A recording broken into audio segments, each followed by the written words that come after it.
Welcome to NarrativeNook where enchanted stories come to life.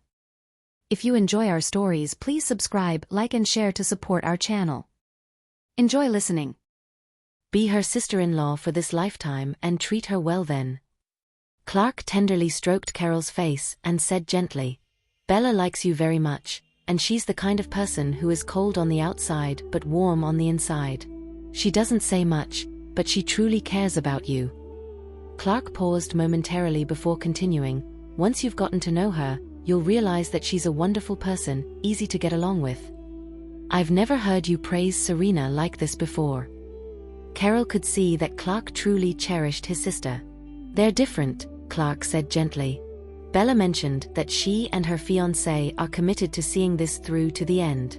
So, let's face this as a family. No matter what, I won't let go of your hand this time." Carol looked at him and moved.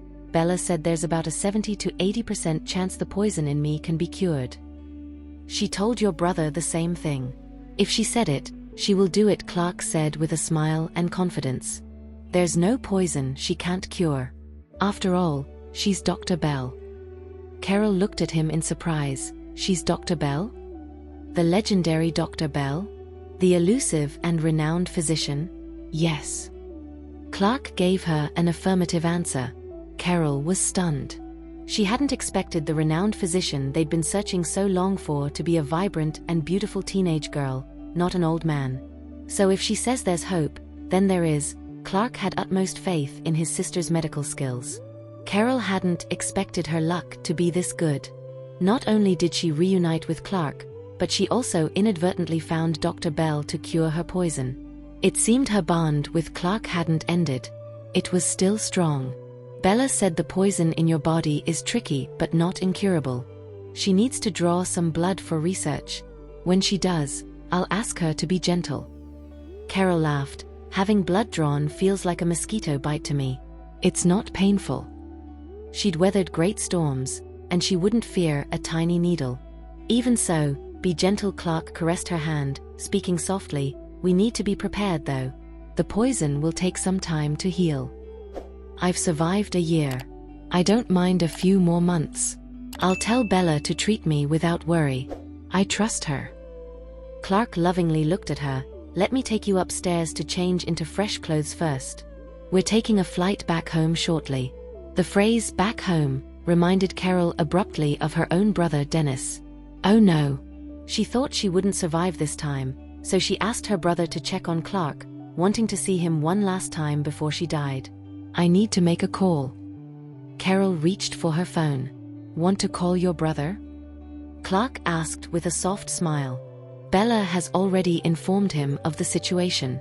He's waiting for us at home and will join us tomorrow." Carol was surprised, and her face turned red. Did that mean Clark knew her dying wish was to see him one last time? It wasn't long before Carol's color seemed off, and Clark asked with concern, "What's wrong? Are you not feeling well?" "I'm fine." Seeing her huddled up, Clark anxiously asked, "Is it the poison acting up?" "I'll get Bella." "Don't." Carol quickly grabbed Clark's hand, her voice straining with pain. "She's hurt. Let her rest. I can hold on." She had survived like this before. Countless times when the poison acted up, she had endured it by sheer willpower. Elle can't stand by and do nothing. It must hurt. Clark tried to remove her hand, but Carol held his hand tighter and pleaded, "Clark, I can handle it. I can't rely on Bella every time I have an attack. The poison strikes randomly, and I have to deal with it myself." Seeing her writhing in pain, her voice now barely a whisper, Clark's heart ached. "How can I help?" "Please leave." Carol didn't want him to see her in such a pitiful state. "Give me some time." She could handle it. "You always do this, hiding your pain from me because you don't want me to worry. This time, let me stay with you." Clark gently stroked her back and other unhurt parts, trying to soothe her. But no matter what he did, the venom inside her body was something beyond her control and not something that could be eased by his gentle touch. Carol was so much in pain that tears streamed down her face. The agonizing pain was unbearable, and her tears flowed involuntarily. It hurt so much. Her pain was so intense that it felt like her whole body was in agony, pushing her towards the brink of despair. Seeing her in such agony, Clark remembered a terrifying dream he had recently, where Carol was suffering from a venom attack, crying in pain. In his dream, he wanted to help her but was helpless, wiping her tears and holding her in his arms. Now, he let go of Carol's hand and ran upstairs. In his haste, he moved so fast that he pulled his wound, but he did not care. Bella, Bella. He quickly reached the second floor, knocked on Bella's door, and said anxiously, "Are you awake? Carol's poison is acting up. Can you help her?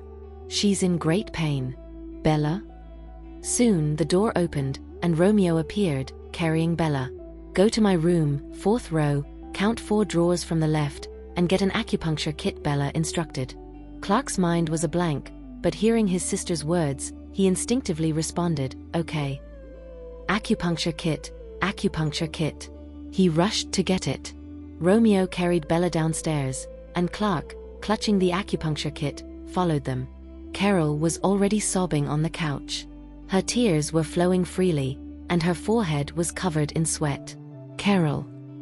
Clark wanted to comfort her, to help ease her pain. But Bella said calmly, "Step aside." Carol was in excruciating pain. Touching her now would only make her feel worse. Romeo set Bella down, and she immediately opened the acupuncture kit and inserted the needles into several of Carol's key points. Carol's shaking lessened, but her face was still pale, and she looked weak and listless. Arabella continued to administer the injections, simultaneously sending one of her subordinates to fetch the recently developed pills from her lab. After swallowing one, Carol seemed to regain some strength. With her eyelids barely lifted, she managed to whisper, "Thank you, Arabella." She was feeling much better now. At least the pain wasn't as excruciating as before. "What's the need for formalities? Just rest up," Arabella said as she put away the needles. "This pill should keep you safe for the next 12 hours. In other words, the poison wouldn't act up for the next 12 hours. She could finally get some rest. "Bella, if the poison in her system keeps acting up at irregular intervals, what can we do? Is there a quick way to alleviate her pain?" Clark asked. "These 2 pills, only take them if absolutely necessary," Arabella handed over a small bottle. "They're very potent, and I worry her body might not be able to handle it." Clark nodded, securing the bottle in his grasp. "We have a plane waiting outside. Once we're back home, I'll need to run some blood tests." Arabella wasn't sure what kind of poison Carol had been exposed to, so for now, all she could do was help with the pain and figure out a treatment plan later. Looking at Carol, who was lying weakly on the couch, Arabella said gently, "She used to treat herself with poison to counteract the poison. This has made the toxin in her body increasingly complex and difficult to neutralize." Carol lifted her weak eyelids, looking at Arabella in surprise. She hadn't expected the young woman to know about her unique form of treatment. "The medicine you hid in the vitamin C bottle, I took some for testing," Arabella explained. "I apologize for barging into your room without your permission. I know you were helping Clark find clues. If it weren't for you, I wouldn't be here.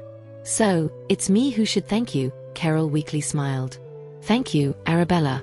I owe you my life twice over. Once was when Chester attacked her, and Arabella risked her life to save her. And now, with this poison. Bella had helped her detox 3 times since yesterday. You also saved me.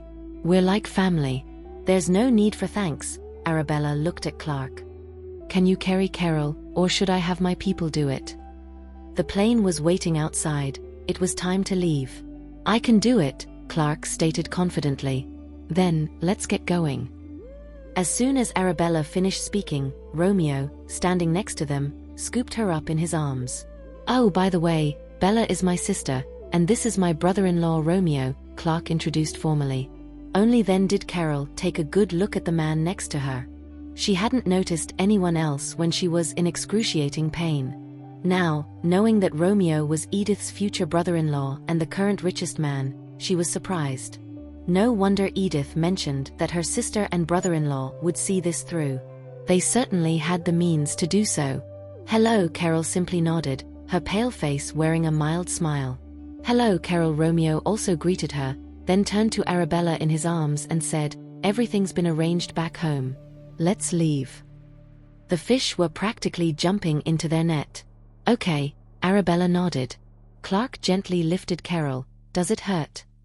Though Carol shook her head, her face flashed a pained expression. Clark felt a pang of guilt. Did I touch your wound? I'm sorry. I'm so clumsy. I'm fine, Carol reassured him with a smile. Seeing her pale smile, Clark decided that he'd make sure to help her regain her strength when they got back. She was much too thin and lightweight now. The plane was already idling outside. Jack, flanked by his crew, Joyce looked at the boss with reluctance. Boss, we'll come find you in a few days. Take care of yourself back home, and if you need anything, don't hesitate to call us. Yeah, boss. My phone will be on 24/7, ready to serve. If there's any danger in the future, don't bear it alone. Think of us first? Jones instructed. Jack Jones, you guys look so worried. Boss, you need to take care of yourself. Don't let yourself get hurt anymore, Tom advised, his eyes filled with concern too. Arabella's eyes softened. I understand. Goodbye, boss. Mr. McMillian, take good care of our boss. Our boss is just a delicate young lady who needs to be looked after. We're counting on you, Mr. McMillian. Don't worry, I will, Romeo nodded at them, then carried Arabella up the airplane staircase. Meanwhile, Clark was struggling to carry Carol. Why don't you put me down? Carol saw his pained expression, guessing that he might have hurt himself. She firmly said, let me down. I can walk. Don't move, you'll hurt me. Carol obediently stopped wriggling, only looking at him with concern. Are you sure you can do this? Are you doubting me? You haven't seen what I'm capable of. Carol suspected he was boasting, but she had no evidence. Clark, satisfied, carried her up the airplane staircase step by step. If I weren't injured, not to mention one of you, I could carry two. Do you want to? I was just making a point, not what you're thinking. Clark hurriedly explained. Next. The plane door closed, and Joyce and the crew watched the plane fly away with reluctance. Jack suddenly remarked, doesn't our boss seem like she's visiting her family and then returning to her husband's house? What the hell are you thinking about every day? Jones smacked him on the back of his head. They're far away now. Why are you still watching? Boss didn't have this many problems when she was with us. Ever since she recognized her roots, there have been so many issues.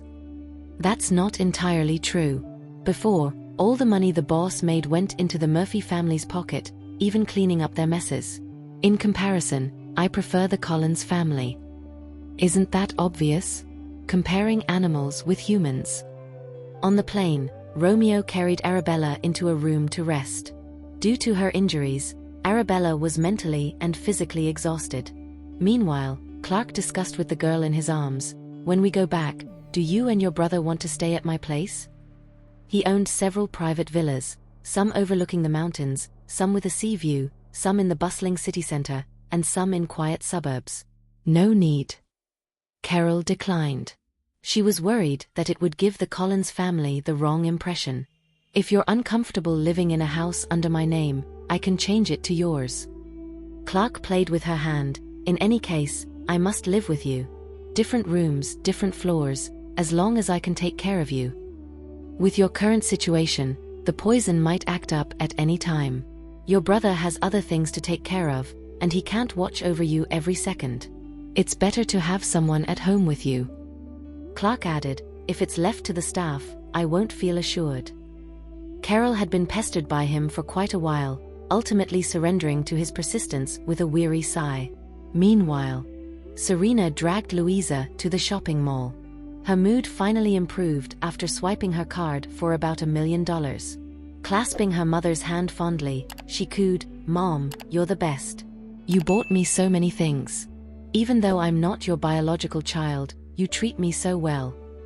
Serena had used the excuse of not knowing what to wear or accessorize with for her date with Martin, as if everything in her wardrobe was not fancy or mature enough. So, Louisa took her on a shopping spree. Mom, I'm so lucky to be your child. Serena clung to Louisa's hand, standing at the mall entrance, waiting for their chauffeur to pull up with the car. "Does Martin's family know about your relationship?" Louisa inquired. "Yeah, he's already told his family. They were pleased to hear about the Collins family and thought they were punching above their weight. They're even pushing Martin to come over for dinner. He's also very eager, and he's mentioned it to me several times." Serena lowered her head, feigning a shy smile. "I had been stalling him before, but he's been treating me better and better. Why don't you invite him over so your dad and I could have a proper chat with him?" Louisa's face lit up with affectionate laughter. "You're growing up. It's about time you had a boyfriend. Once your relationship gets more stable, you could consider getting engaged." This warm smile was like a thorn in Serena's heart, piercing her brutally. Previously, her betrothed was Romeo, but now it had switched to a lad from the Cooper family. Was this enough to satisfy Louisa? To make her happy? In Louisa's eyes was her biological daughter Arabella, the only one worthy of Romeo, and her adopted daughter Serena only deserved a young master from the Cooper family?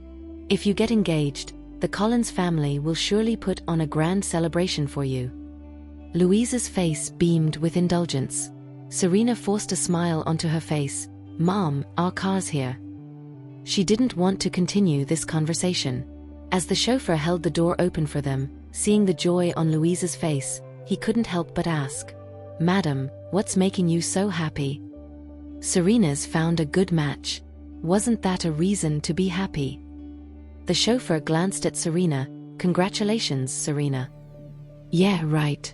Congratulations, my foot. What a good match." Martin was miles behind Romeo in comparison. Serena was disgruntled internally, but she managed to maintain her poise, smiling gracefully. "Thank you." Just then, Louisa received a call. "Clark? You're on your way back." "Oh? Are you staying at your place? Is it because of work?" "Alright, okay. So, is Bella going back to school directly?" "Alright, I'll call her later, ask her when she's coming back. I need to discuss something with her, okay?" Upon hearing this, Serena thought, "Clark's back? Why wasn't he coming home? Was he intentionally avoiding her? Was he reneging on his promise to take her abroad? Or was he planning to show Arabella his private villa? It must be Arabella speaking ill of her to Clark again. Damn it." As soon as Louisa hung up, Serena couldn't help but ask, "Mom, isn't Clark coming home? I picked out a belt for him, thinking of giving it to him when he's back. He's got some work, won't be coming home for a while. Crystal keeps coming over now and then. I need to ask Clark if he's interested or not. If not, we can't keep a good girl like her hanging." Louisa paused and added, "Serena, I understand that Bella's return to our family might make you feel a bit put off, but Bella is our flesh and blood. She needed to be here. I hope that you two can get along, because you both mean so much to me." Serena was puzzled by her mother's sudden statement. Bella had a tough time with the Murphy family in the past, and now that Clark is willing to take her on a trip abroad, don't let it bother you. Your brothers took you out a lot when you were younger. So that was it. Serena sighed with relief and laughed. "Mom, why would I be upset? I'm not petty. Bella is so amazing. Not only do the other brothers like her, but I do too. Don't worry, and we'll get along better than real sisters. No matter how long she spends with the brothers, I won't let it bother me. Seeing our family so harmonious makes me happy. Why would I be upset?" To dispel Louisa's concerns, Serena added, "If Sis doesn't like me, I can get married and move out sooner." She stuck her tongue out at Louisa playfully, making her mother laugh. "You silly girl." Louisa had felt that Serena was somewhat unhappy about Clark taking Bella out these past few days, but it seemed she was overthinking. Serena was perfectly fine with it, and it was Louisa who was being overly concerned. Meanwhile, the plane landed at Mystic Oak House, Clark's private residence. The lawn alone was several acres, giving it a grand appearance. Dennis received the coordinates and had been waiting. When he saw Clark carrying Carol down the stairs of the plane, he hurried over. "I'll take her." Dennis extended his arms. But Clark did not hand Carol over. "She's injured. I don't want to jostle her. I can carry her." Knowing that Diana had been worried about this guy until her last moment, Dennis held back his words. He then noticed Romeo carrying Arabella off the plane, and seeing her injuries, he couldn't help but ask, "Are you okay?" Those were Chester's doing. Arabella wanted to say that those guys weren't even human, so getting hurt was unavoidable. But when Dennis heard this, he felt a pang of guilt. "I heard from Diana that those people were injected with all kinds of strange substances from a young age, making them superhuman. Are your injuries serious? I'm sorry for dragging you into this." He had thought that place was safe. He didn't expect Mount Doom's people to find them so quickly. He had planned to return home after filming some videos, not expecting those people to strike when they were vulnerable. "It's fine. Carol and I just have some flesh wounds, and we'll be fine in a few days." Arabella dismissed his concerns. But Dennis seriously noted this favor and promised solemnly, "Arabella, I owe you my life." He earnestly pledged, "If you ever need my help in the future, just say the word. Even if it means risking my life, I will do it without hesitation. You once saved me." Arabella emphasized, "So, we're even. But you saved Diana twice, once when you carried her back to the castle and once when you assured her you could cure her poison." Arabella found it amusing. She hadn't even started the cure yet, and he was already thanking her. "If we have to keep score like this, then we're not friends," Arabella said and glanced at Clark. "Let's go inside." Clark was still nursing some wounds while cradling Carol in his arms. In the living room, Carol stirred at the noise, opening her eyes to see Dennis. She cried out in delight, "Bro." Seeing the injuries on her body, Dennis' eyes welled up with tears. "I didn't protect you well enough." They began to recount what happened after they were separated. Meanwhile, Romeo was updating Arabella with the latest news. Arabella announced, "As we predicted, a large number of forces are making their way towards us." They had severed close to half Mount Doom's power, and assassins were already sent after them. "There's a data package that contains evidence of all the evil deeds they have been doing over the years, and I want to expose it," Carol suggested. "But these people will use their influence to cover it all up. Maybe the moment we expose it, it'll vanish without a trace." This was what Dennis feared. "Romeo and I have everything set up," Arabella assured, "and people on Clark's side will help us. Now it's a matter of who can last the longest." "What identity should we expose this under?" Dennis asked again. "Obviously as the victims, but we don't need to show ourselves." Arabella had already chosen a candidate, Carol's old confidant who had been tortured for over a year in T3 Research Institute's lab. When they rescued her, she was barely alive. Another candidate was a former teacher from the orphanage. Everyone thought she was dead, but she was saved halfway. These two were the perfect people to speak out. In addition, some people abroad had already been arranged by Arabella. Their stories could incite public outrage as long as they were real enough. They will describe all the cruel things T3 Research Institute and the orphanage did, implicating Inferno Clan and exposing their shelter. Carol had a feeling that war was about to break out. The reason why this organization is feared is not just because of its extensive branches, but also because it involves too many powerful figures. As far as I know, after taking over Mount Doom, they even have the protection of the Ghost Soldiers, who are said to be an upgraded version of the Dead Soldiers. The Dead Soldiers were already enough to cause shock, but now there were Ghost Soldiers? Who is training these people? Clark asked again. It's said to be T3 Research Institute, but I have a hunch it's not. It's like there's a bigger, stronger organization, silently controlling everything. What did you say? Clark never thought the situation could get this complicated. Also, T3 Research Institute has secretly cultivated many viruses, and I don't know what they're planning. They seem to take orders from the headquarters, but not completely. Anyway, we'll deal with whatever comes our way. Arabella decided firmly, we'll cut down as many as we can, whether it's local or international. We have to win. Right, everyone nodded. Soon, shocking posts began appearing online. Simultaneously, the news anchor was not standing in front of a news background but images of the two victims' ordeals. All platforms began to expose the truth. The orphanage's actions alone were enough to cause a huge uproar, crashing servers across various platforms multiple times. Given the outrageous actions of the T3 Research Institute over the years, the heat had become too intense. Some big shots couldn't suppress it and could only stir trouble for Romeo and his crew behind the scenes. But Romeo was prepared. Their arrival was akin to walking into a trap, only pushing them deeper into the abyss. Meanwhile, Arabella and Clark's people had been manipulating, fermenting, and expanding the impact of the events. In no time, wave after wave of attention catapulted these incidents to the pinnacle. The world was watching. Many influential figures were dragged into the mess, scrambling to clarify their positions.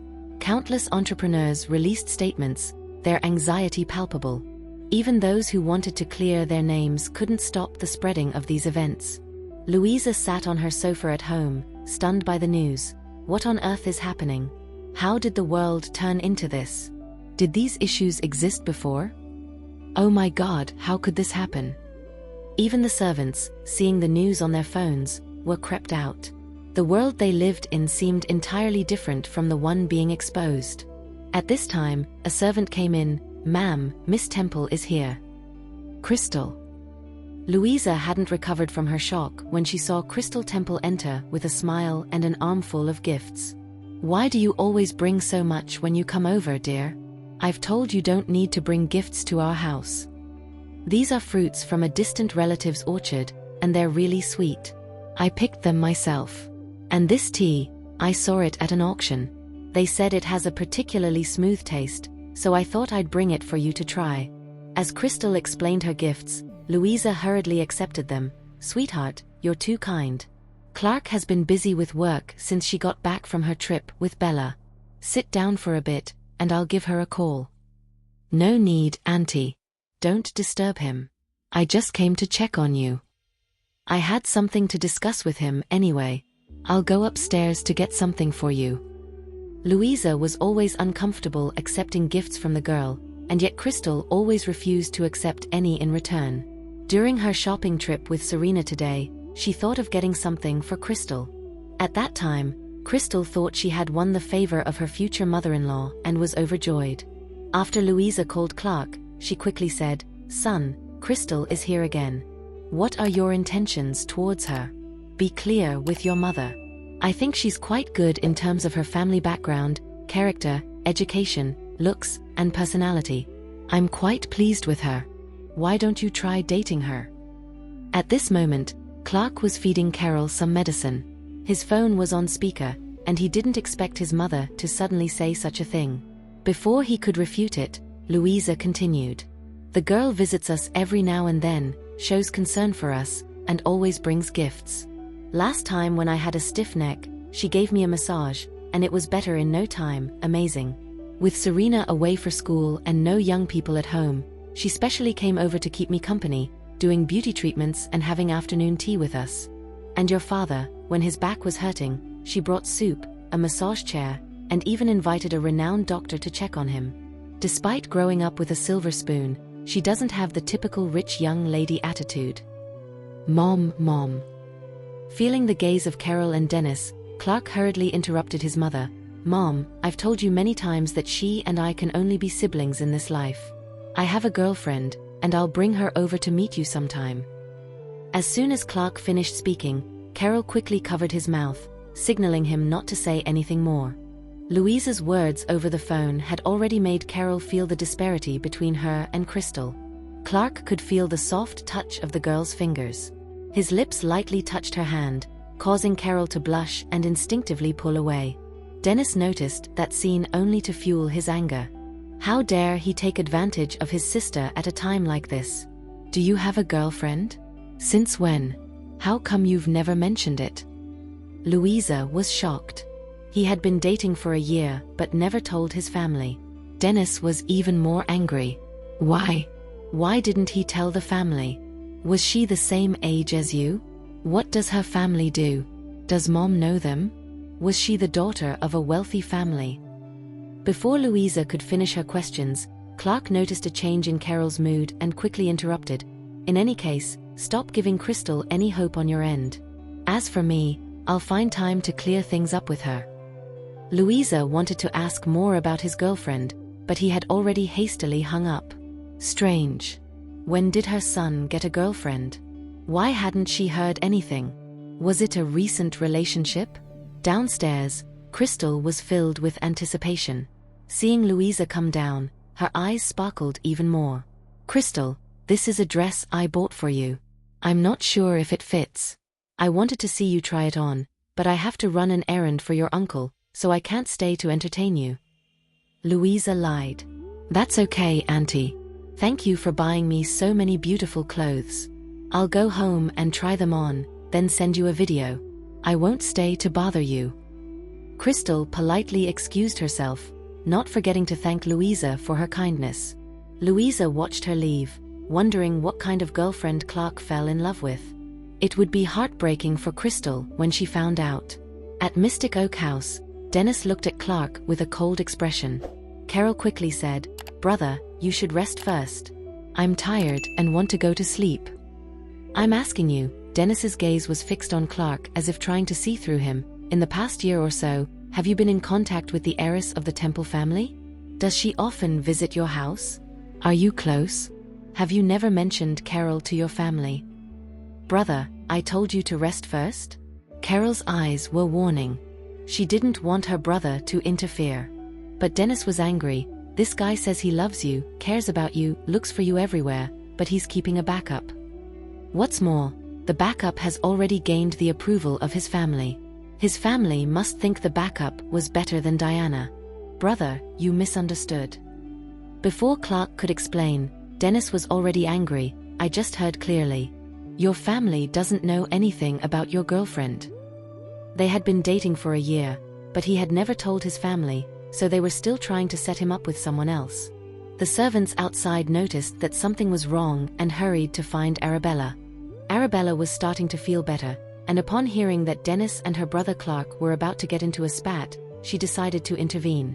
She lightly rapped on the door to Carol's room, and seeing the defensive posture Dennis had taken, she spoke softly, "Go easy on my brother. Arabella, you don't understand." Dennis was about to enlighten Arabella about Clark's transgressions, but the warning look in her eyes stopped him mid-sentence. Truth be told, over the years of knowing Arabella, he had come to fear her stern gaze. It was unnerving and somehow managed to rattle him.